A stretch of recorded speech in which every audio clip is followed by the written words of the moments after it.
My name's Brielle. I wanted to thank you all for coming out. I'm a renting artist here at McGuffey Art Center.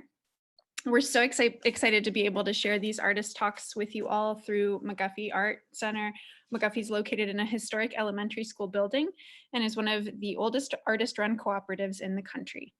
The Art Center is a community of artists dedicated to practicing art and passing on the creative spirit to the greater Charlottesville community through creating opportunities for increasing access to art for all.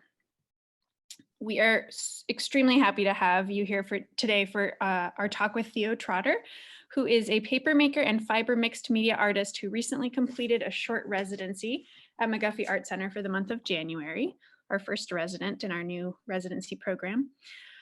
We at McGuffey Art Center recently started a residency program to offer free limited time physical space to artists and writers in the community to work on proposed projects.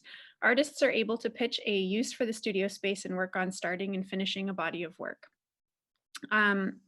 This program was built out of the need to support our local artist community during COVID-19 and to create opportunities for artists to be connected to a physical community of artists while also building their portfolio of work. Our application cycle recently closed and we've got our artists for the next 5 months lined up. We hope this program continues into the future with the intention of opening another cycle of applications for space in the summer or fall of this year. Hi everyone, I'm Sri, another renting artist here at McGuffey, and I'll be helping moderate this talk. Before we hand it over to Theo, I quickly want to go over some Zoom etiquette for this session.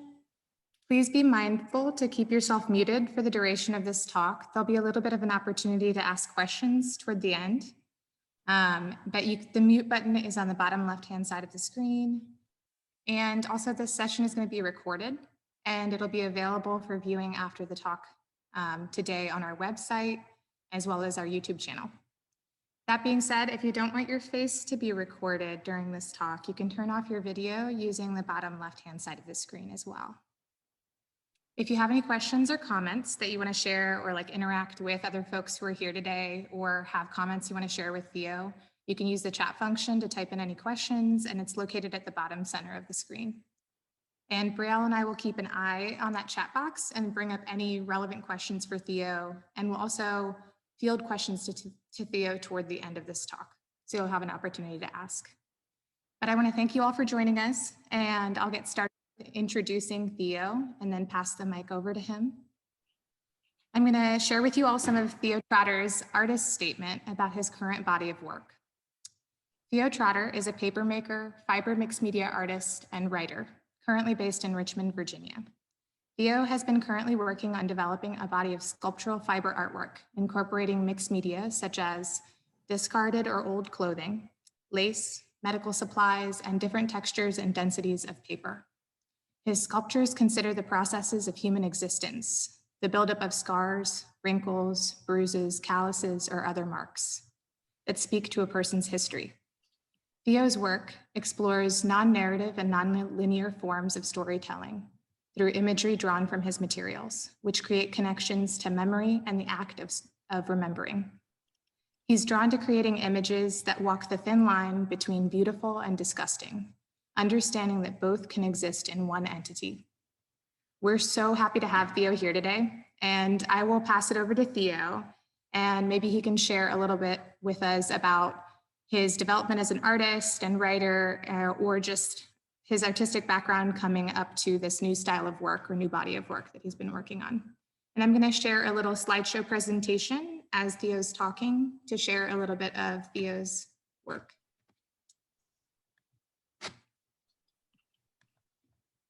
All right. Hi, I'm Theo Trotter. As Sri has mentioned, I was working at McGuffey for the month of January. My work I've been doing for the last several years, a sort of process involving mixed media and paper making. And over the last month or so, I've sort of been developing a slightly more sculptural, I guess, process and body of work. So oh,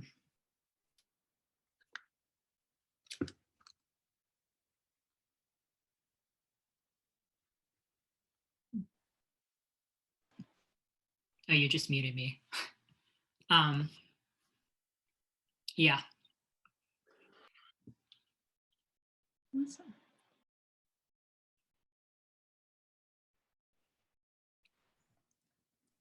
Perfect. Would you like to share just a little bit with us about what materials you use in the older works that have kind of developed toward this new body? Um, yeah, these older works mainly involve, I guess, fabric and some gauze, bandages, and medical supplies.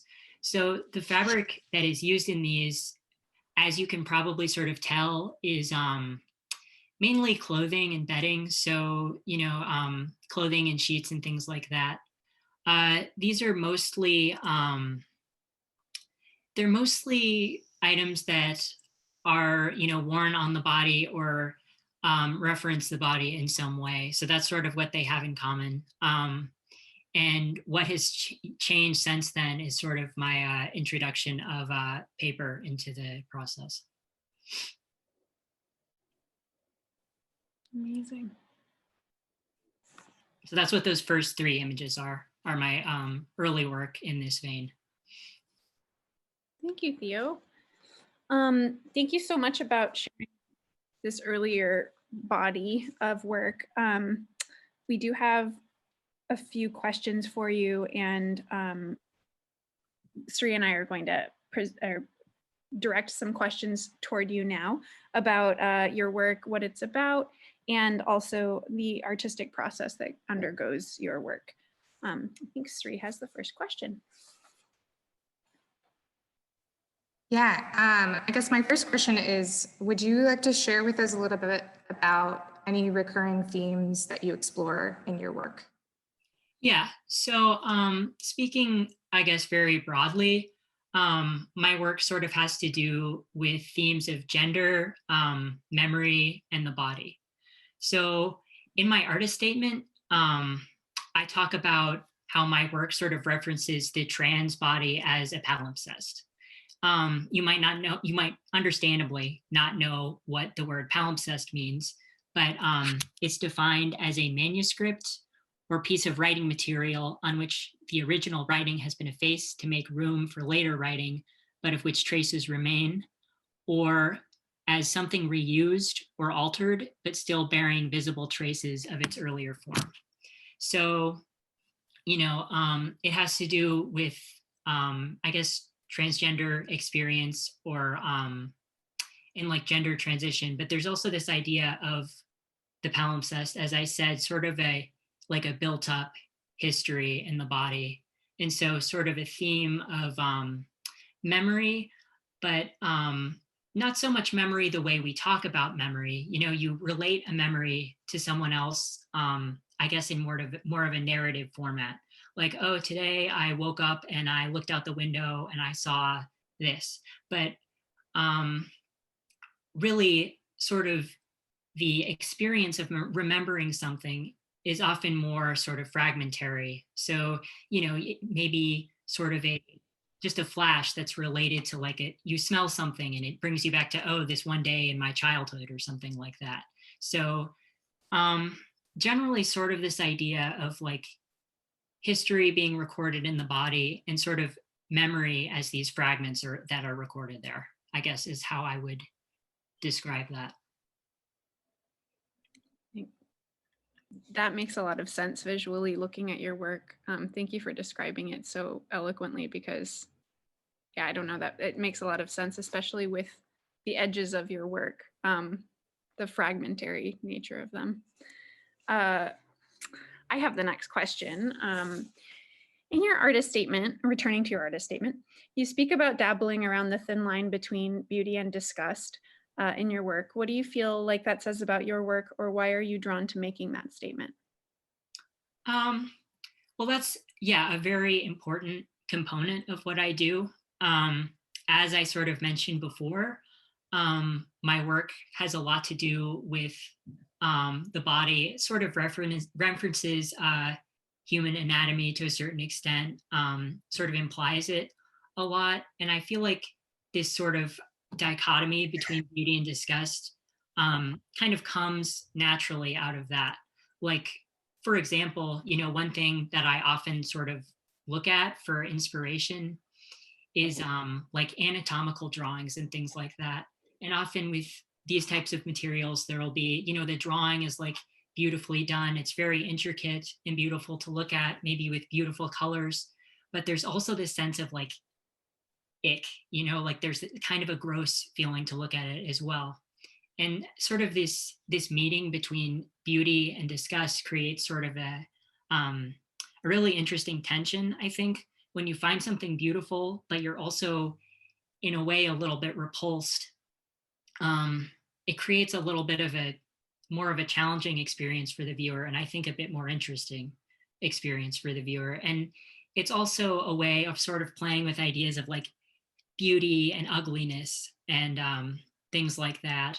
Or, since it references the body, like ideas of injury and healing can also come into this meeting between these two sort of feelings or ideas. Perfect. Thank you. Yeah, I find that incredibly fascinating because I remember reading your artist statement when we were looking through applications for this program and being like just the dichotomy of the two, the dichotomy of the beauty and disgust was something that is often very, very misunderstood about textural or like mixed media works, especially like it's hard for people to understand something that isn't representative or figurative. Yeah. And rather exudes like an emotion and shares like a portion of an experience. And that's kind of what I just love about your work is just that there is this massive story behind it. And part of that story is yours. Like, that's very, very cool. Can I add to Oh, yeah. just that I feel that that your work creates a real intimacy with the viewer for the same reason. I think that tension is something that is kind of really intimate, and your work feels intimate. It feels almost like a secret when you're looking at it, and I think that's the really beautiful thing as well. So I just wanted to add that. Yeah, you're definitely right about I think the intimacy of it, because I do try to put I try to be somewhat vulnerable in a way in my work, and I think that also adds to the feeling of intimacy with the person looking at it. Yeah, that's beautiful. I guess our next question is, what drew you to working with found objects or the current materials you use? And how did that influence the progression of your work from the level of printmaking or papermaking to sculptural artwork? Well, I guess like I sort of discussed before, a lot of the fabric and medical stuff that I use has some kind of connection to the body or something like that. But as that work has progressed, as I mentioned, I started adding in handmade paper. I started working with that, I guess, January of last year. This sort of came about because I had been making, I think around summer of 2019, I had been making these little books. And whenever I show them to someone, people would say, "Oh, why aren't you making your own paper? You should try making your own paper." That hadn't occurred to me before. So I started experimenting with that in January of 2020. And the process really appealed to me for several reasons, but one of which being it's very like versatile. I find you can work more two-dimensional or three-dimensional. You can get such a variety of textures and colors. It's very easy to sort of embed other materials in the paper. So it's very versatile in that sense. I also just really like the sort of the textural experience of using it. And because my work is so much about touch, my process is so much about touch. My process is very like intuitive and sort of so having this sort of the tactile experience of using it plays into a lot of what I'm doing. And I find, to answer the rest of that, sort of the progression into slightly more sculptural work, I feel like that's been sort of a natural progression because of the way my work references the body. It's been becoming more bodily in a sense, rather than those early flat works just sort of pinned to the wall, very two-dimensional, as opposed to things that are sort of starting to become more three-dimensional in a sense. And so, I don't really think of myself as a sculptor, and I don't consider my work, I don't necessarily always describe it as sculpture. And I think it's interesting because I'm actually sort of at a midway point in my practice in a sense, in that my work is, transitioning from being this flat thing to becoming more sculptural, but it isn't fully what I would call sculpture yet. Um, and in any case, I always sort of hesitate to use words like painting or sculpture because they're so, in a sense, so concrete. And people have very specific expectations of painting or sculpture. You describe something as a sculpture, and that immediately sort of people have certain expectations of it, of what it'll look like and what its function is, I guess. And I find that my practice is so fluid in a way that can almost be restrictive. So it's sort of a balance. It's like those words can kind of give people a jumping off point to interact with it, but it also can be restrictive. So it's I think a lot about like what my relationship is to those words, or like how I want to use them, but sort of rambled about that. But So interesting. No, I completely resonate with that too. I think that as a mixed media artist, and as Brielle is one too, we were both talking about just earlier today how it's so misunderstood. But a lot of the time, like labeling yourself a mixed media artist kind of allows you to get away with doing more, like being able to have a more expansive toolkit so that you can it's not constantly that surprise specific. people. Yeah. Yeah. But it's also great because then you can constantly surprise people by putting in new elements that you've learned how to incorporate better. And then it's still mixed media. Right. Yeah. I do have a couple little questions that might be relevant to this time from the audience. And one of them is, well, both of them actually have to do with just curiosity about whether you dye the fabric or paper, and what dyes do you use, or are you using paint? Well, I use a number of different things. This image that's been up, I actually used a natural dye I made from avocado pits, although I don't use many natural dyes or things like that, but that was something I did. If you want to maybe go to the next slide, the next couple of slides, after this one. So this is something I was working on at McGuffey. You can go through a few more. In this, I used acrylic paint to dye. Sometimes I use acrylic inks and stuff like that. You can keep going a little bit. Yeah. So yeah, I use a variety of different things. I use paint and I use some different inks and things like that. And I sort of mix it into the pulp while I'm working, or like splash it on the fabric and such. There's a bit that happens while it's going and a bit that happens at the end. And yeah, most of it happens sort of during, but yeah. Thank you, Theo. I have another question I'll ask at the end, but we can ask our next question that Sri and I had prepared. And actually, this plays in really well. I was just going to ask you what you were drawn to making or working on while you were at McGuffey during your residency, which we did just see some images, and we can go back. But yeah. So this is sort of gives you an idea about my process here. These red images.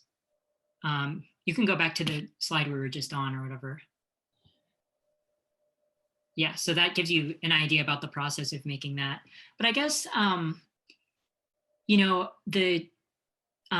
time at McGuffey, or the space I was given, sort of gave me the chance to do one of the things that's most important to my process, which is just making a huge mess, basically. And my process is sort of, or my process tends to be sort of figuring things out as I go along.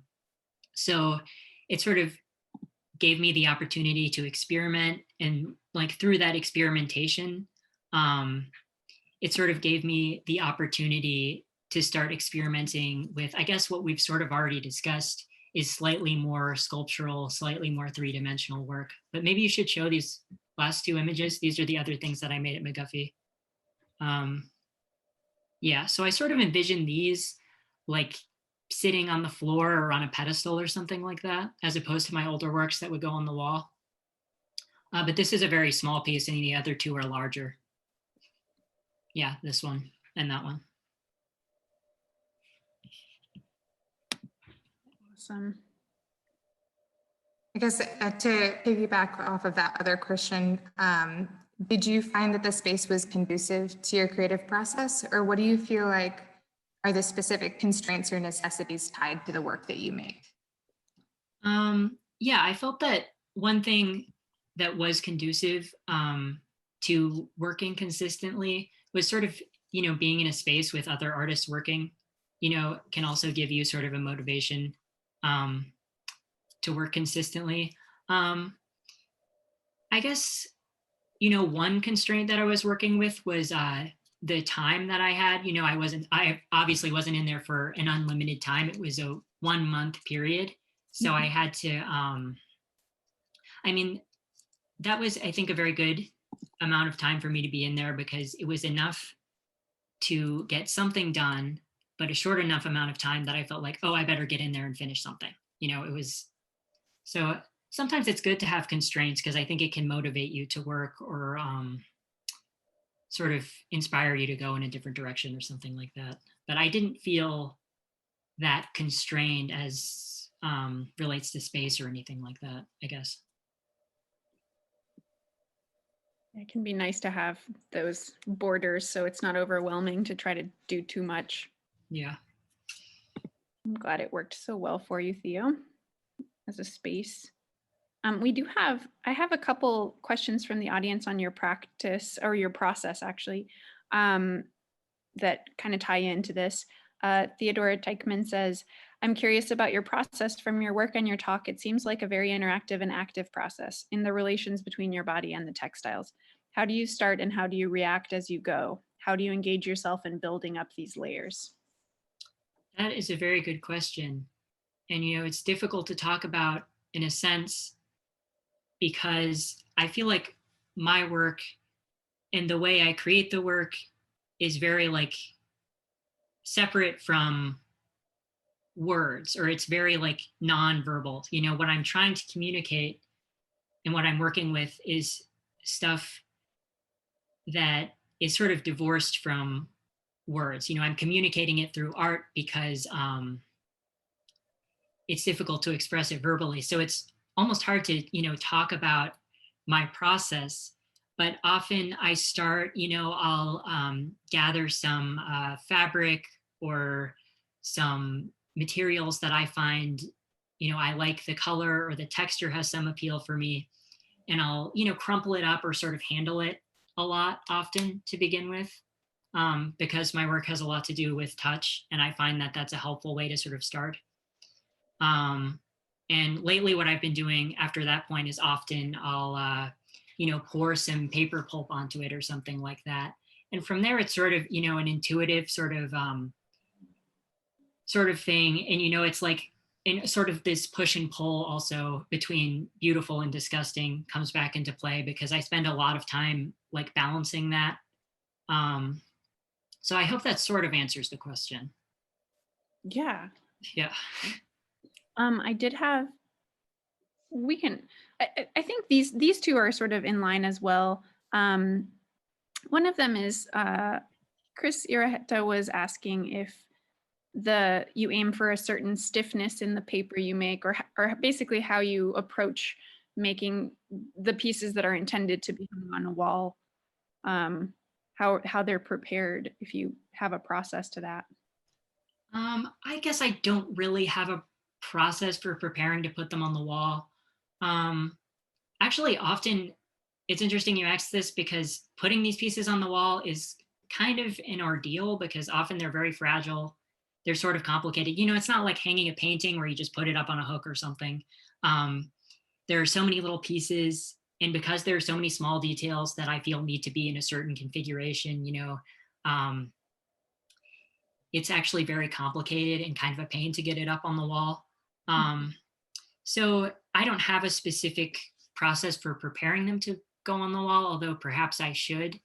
But because the stuff that I've been making recently, is not intended to go on the wall, that's maybe solved that problem for me. Yeah. That's a good thing. Yeah. Awesome. And I have a paper question. What pulp do you use, or a mixture? Is it overbeaten, and do you air dry the pieces? I use a mixture of different things. It depends a lot. Often, I have certain things in my studio that I'll make something out of paper and then I'll rip it up and make it into pulp again and make it into something else. So yeah, I guess it's a mixture of different things, and I do tend to air dry to answer the end of that question. Thanks, Theo. I've got a couple more I'm going to keep till the end, but I know you had another question, or I guess my question, I have a question next, sorry, for the mix up. Did the space at McGuffey influence you in any way? Do you feel like your current body of work is shifting or has shifted in some way during the past month? And you've kind of gone over this a bit with Yeah. shifting toward a more sculptural approach. I guess it did influence it in that way. I find that my work is not that directly influenced by the immediate surroundings. So I guess the answer is sort of yes, like just having the space to work influenced me to go in a certain direction, but also sort of no, because, it's almost never like this kind of direct influence on it. It's, where I physically am doesn't have a lot to do with what I make, because it's not specific to it's not meant to be specific to a time or place or whatever. So I guess yes and no. And as we've discussed, it's definitely been sort of gradually shifting and probably will continue to shift in a way for a while. Perfect, thank you. And I'm curious, with that in mind, what are you excited about creatively with this body of work or future creative endeavors this year?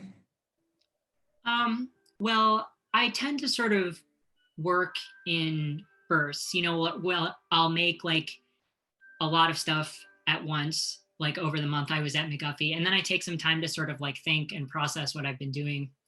Right now I'm sort of, and I never go into working with like a specific plan, but I do go in with like certain ideas.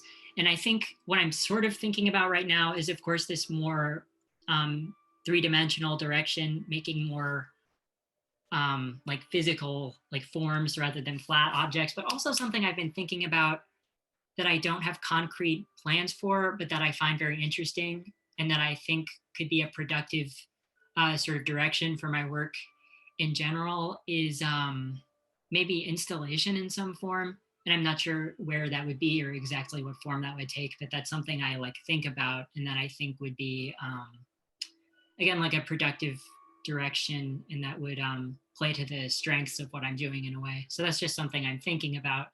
But again, I don't have like a concrete plan, largely because I never make concrete plans of any kind. But yeah, that's sort of what I'm considering right now. Although I wouldn't be able to tell you exactly where that will go or even that I will for sure be doing that.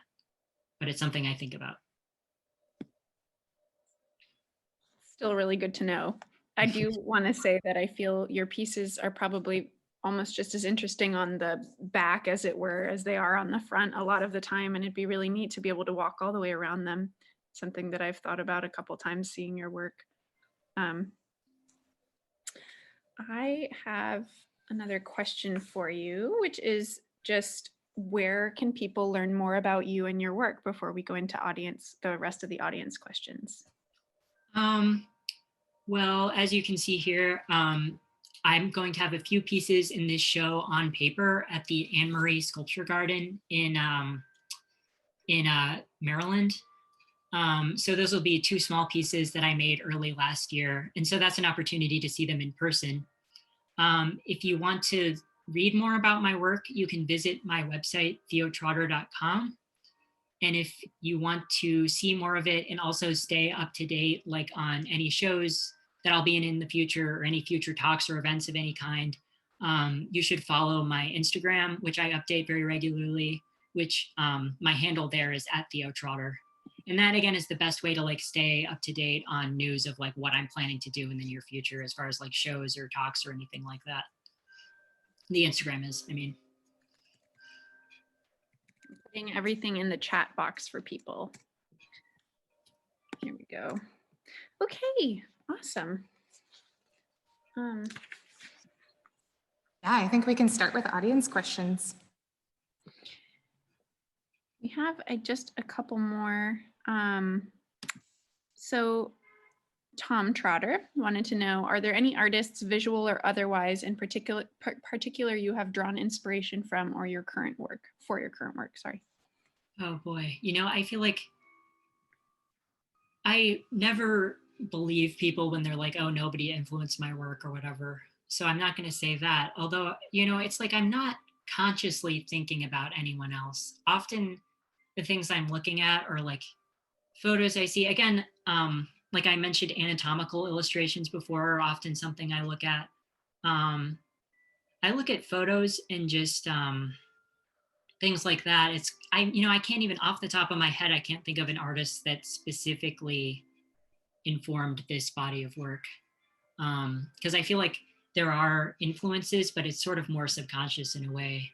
I don't consciously draw from specific other people's work, although I'm sure it's in there in, you know, various forms. So yes, there are definitely influences, but it's hard to name them in a way.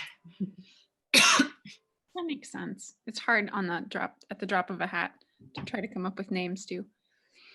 When you're choosing, this is from Carolyn Capps, when you're choosing the clothing or cloth, do you imbue them with stories of the source? You know, that's a really good question. In the past, that's not something I've really done. I mostly pick things not for the story that I know or imagine them to have. It's usually more, you know, because I'm drawn to the color, the texture, and so on. But that's something that other people have brought up. And another thing that maybe, I guess I'm planning on considering more in the future, maybe, possibly. But that's an interesting question. And as far as like this body of work, I wouldn't say necessarily that, you know, the stories of the materials really play a part, although that's something I've been sort of meaning to pay more attention to as I work. So that might be something in the future, although it hasn't really informed what I'm doing right now or very recently. But that's a good question.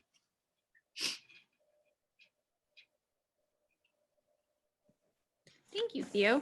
That's all I have in the chat box, but we can open up the floor if anybody else has questions they'd like to ask in person.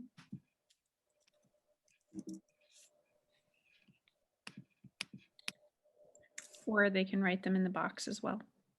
We are happy to ask them for you.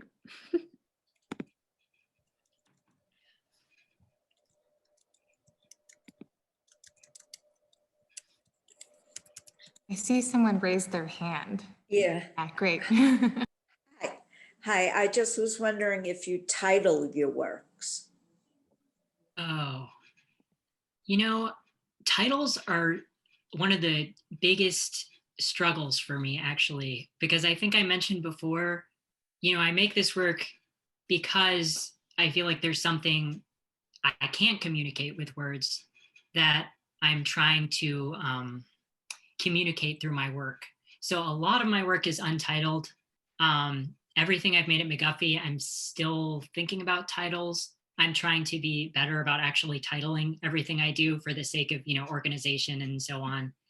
And I do think titles are important because it gives the audience sort of a starting point with the work. It gives them something to think about as they look at it, you know, more of a jumping off point to interact with it. So I think they're important.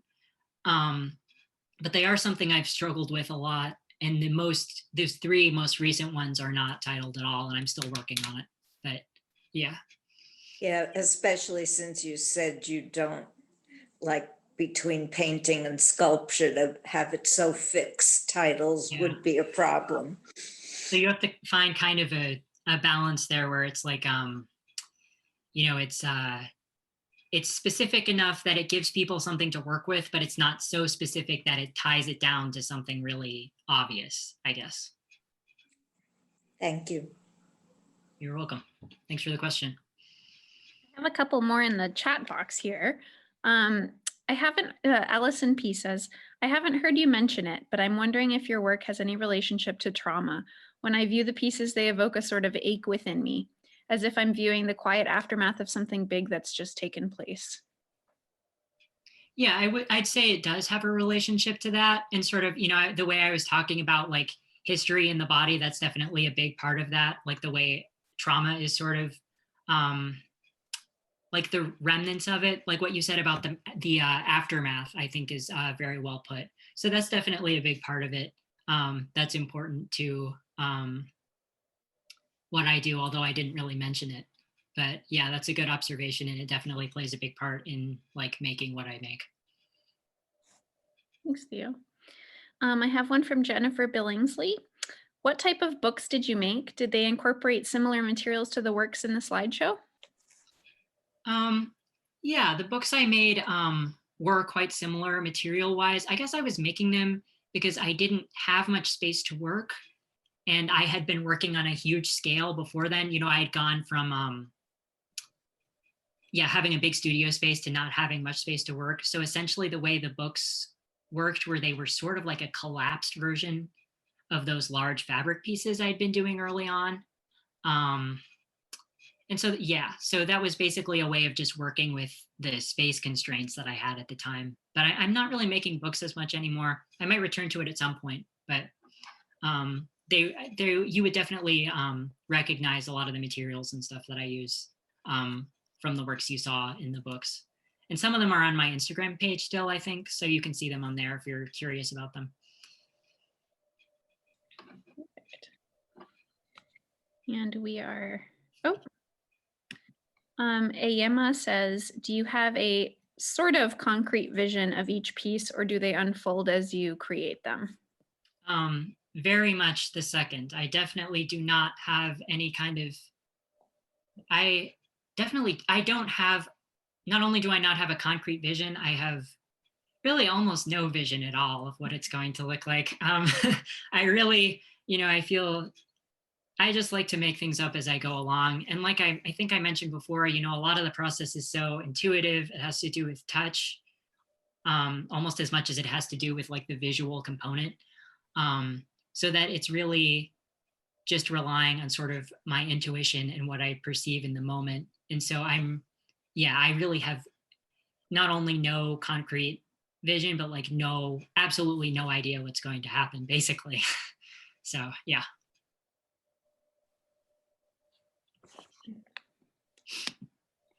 Can I ask a quick question? Or Yeah, go for it. comment? This, I guess, is more of a just a thought that I had than a question. The work brings two things to my mind. One, in terms of someone that it feels as though it could have been influenced by tangentially, not very closely, but it feels a lot like Eva Hesse to me.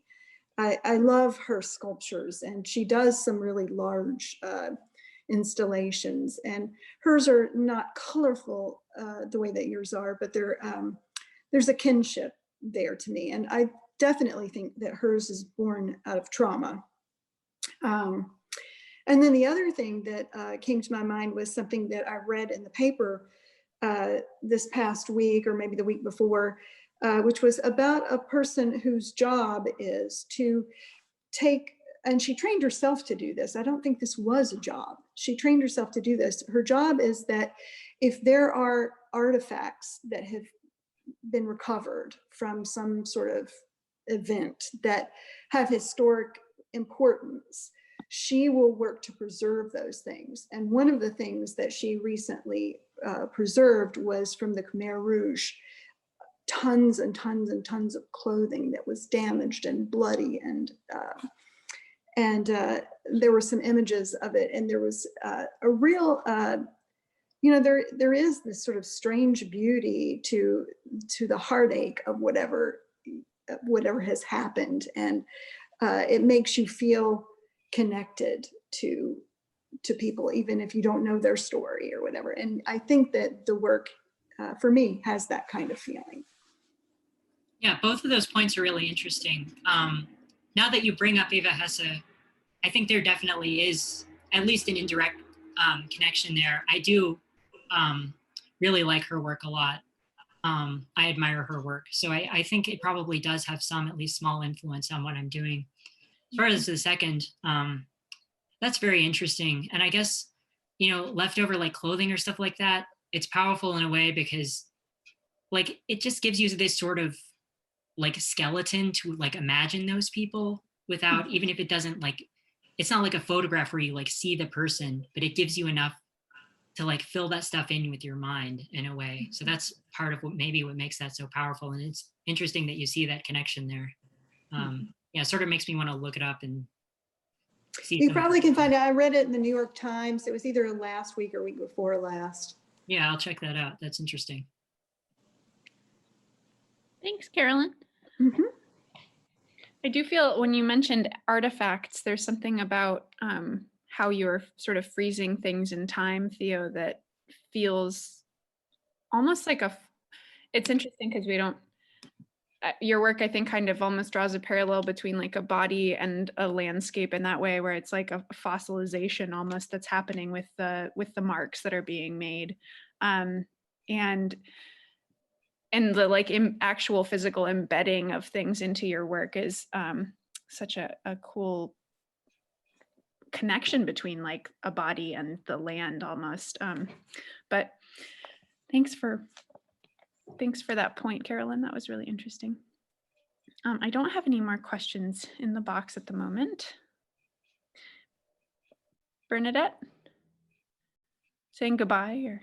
No. Sorry, no, I'm just unmuted. I just remember hearing Theo very, very earlier that you talked about male and female, and that was a little bit of a focus in your work. And I just noticed one of the earlier pieces that was hung up on the wall reminded me extremely of a female. It reminded me of Georgia O'Keeffe and some of her work and some of the forms that she creates in her work. And that particular piece really resonated with me, as well as the colour, the dark red. It sort of looked like blood to me, and it reminded me of a female, and I wondered if that is part of what you incorporate in some of your artworks. Oh, the point about Georgia O'Keeffe, that's interesting that you see that, because I don't think I'm really influenced by her, but that's very like an interesting sort of connection. I mean, I definitely grew up like loving her work or whatever, but I wouldn't say she's an influence necessarily, but it's interesting when people make connections like that. I know. Sorry, I know, because it was just that. No, there's no sorry. I know. Fine. that it's not insulting, it's just interesting and surprising to me. No, yeah. Yeah, it dominated right in the middle of that piece of work. Yeah, I think I know what you mean. It reminded me of a female genital area, and then there was red coming out on either side of it. It was hung up on the wall, and yeah, I mean, a lot of my work is meant to sort of suggest anatomy, and a lot of sort of plays with how individuals will make their own connections in a way. Yeah, like there is the specificity of my own experience, but I'm trying to connect it to, trying to leave it open enough that other people's their own sort of memories interpretation will become a part of the experience for them, so that it doesn't stay as only about me or some kind of autobiographical story or something like that, but that it becomes more open. But Yes. yeah, the male and female thing, like I said, it has to do, a lot of the stuff I make has to do with like transgender experience or sort of, I guess like gender transition and things like that. Ah, So yeah, so that kind of thing is sort of definitely in there on some level. okay, fantastic. Because that's, yeah, how I, saw that piece. It was beautiful. Oh, thank you. You're welcome.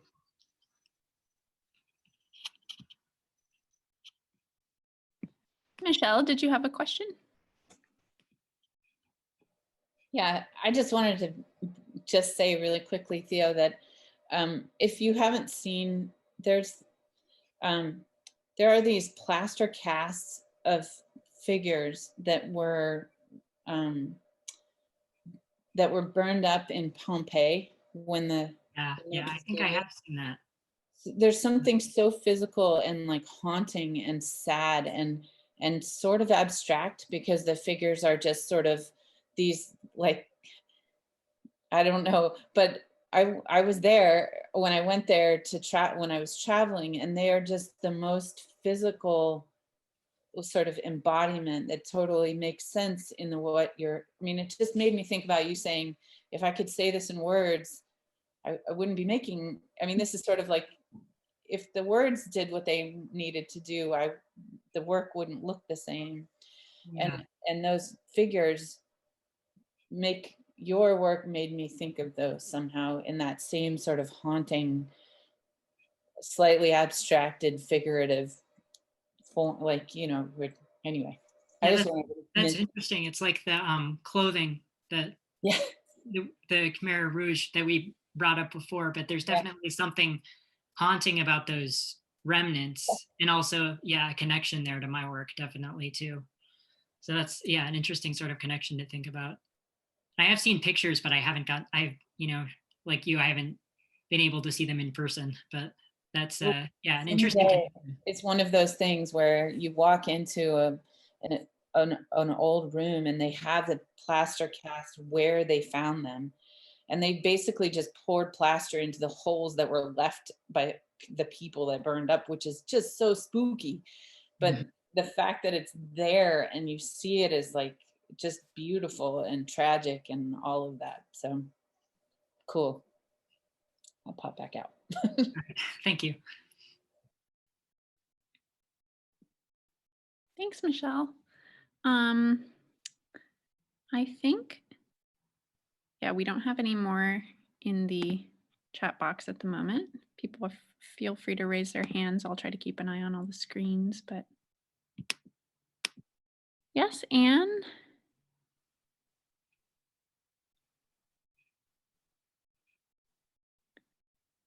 Unmuting.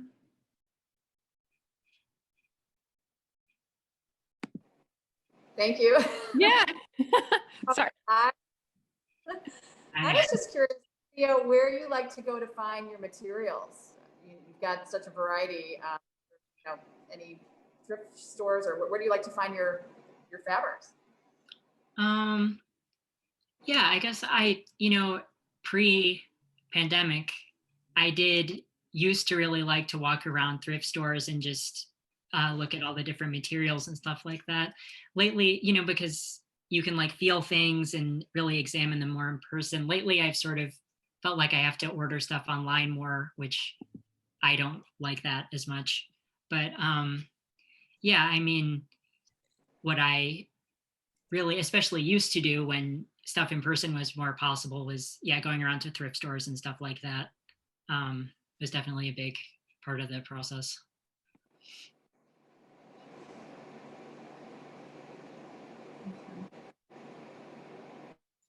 Theo, if people have fabrics that they would like to give to you, do you take fabric and that kind of thing? I don't see why not. Okay. As long as it's, clean and what have you. If somebody wanted to give me something, I wouldn't say no. As a person who constantly takes things people are offloading, there is value in that. It can get out of hand, but yeah. And they can just reach you through Instagram or your website. Yeah, you okay. can. Yeah. Perfect. I think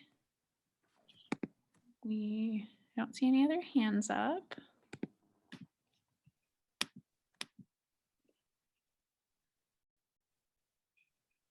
I think we might be finishing up here. Great. I will, then if we don't have any more questions, I'm going to transition to thanking everyone for joining us here today, as well as sharing just a couple of coming events at McGuffey Art Center. I'm going to share my screen for a quick second.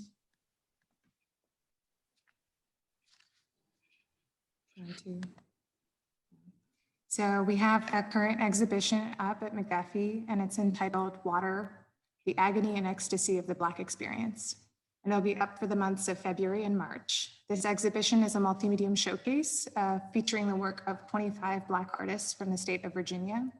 And they're all presenting work on the focal theme of the intersection of water and the Black life, which is a theme that's based on prose written by artist and photographer Corey Price. McGuffey's open Wednesday through Sunday, 1 to 5 p.m. So you can see the exhibition in person. We're doing COVID-19 protocols and enforcing masking and social distancing in the building with no more than 10 visitors at a time. But if you can't come in person, starting this week, we'll be having images of the exhibition up on the site, and you can also follow the artists who are participating in it as well. And for this exhibition, our next artist talk is going to be with a few artists who are participating in this exhibition, as well as we've got a couple of writers and poets. So we'll be doing a poetry reading evening, as well as a film screening later on towards the end of this month. And our next resident in the residency program is Natalie Cox. She is a mixed media painter, and she'll be here for the next 2 months. And keep an eye out in the coming weeks because she will be doing an artist talk in early March. And I just want to thank everyone for joining us here today, and a big, huge thank you to Theo for sharing so much about his work.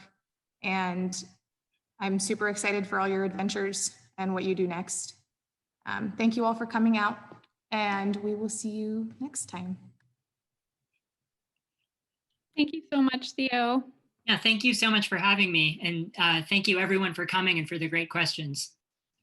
It was so informative and It's been interesting. great being here and being able to share this stuff with everyone. So It'll be hard to live up to your standard as resident.